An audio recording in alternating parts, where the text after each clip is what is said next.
Tapos na akong mangulit sa'yo. Hindi na ako ang taong laging naghahanap ng oras mo. Akala ko dati totoo ang lahat ng mga sinasabi mo.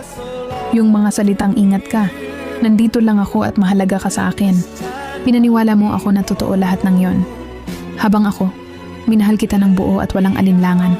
Ikaw naman pala ay naglalaro lang. Habang ako seryoso sa nararamdaman ko, ikaw naman ay parang naghahanap lang ng pansamantalang aliw. Pero salamat pa rin. Kahit sandali mo akong pinili, kahit sa huli hindi naman ako ang gusto mong manatili sa buhay mo. Ako yung taong nandyan kapag kailangan mo ng lambing, ng kausap o ng pansamantalang saya. Pero hindi ako yung taong pipiliin mo para panindigan. Ako lang pala yung pahinga mo kapag ikaw ay pagod o naboboard, pero hindi ako yung taong ipaglalaban mo.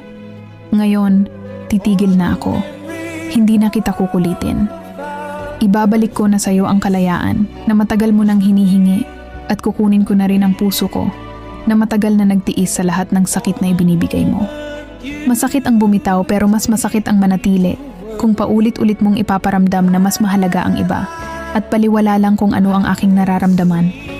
At kung dumting ang araw na maalala mo ako, yung taong makulit at naging istorbo sa'yo, yung taong minahal ka ng sobra at totoo, kahit ramdam niyang hindi mo naman siya kayang pahalagahan, yung taong nanatili sa'yo kahit nasa pinakamababang yugto ng buhay mo, yung taong paulit-ulit na umiintindi sa'yo, pero sa huli, iba pa rin ang pinili mo.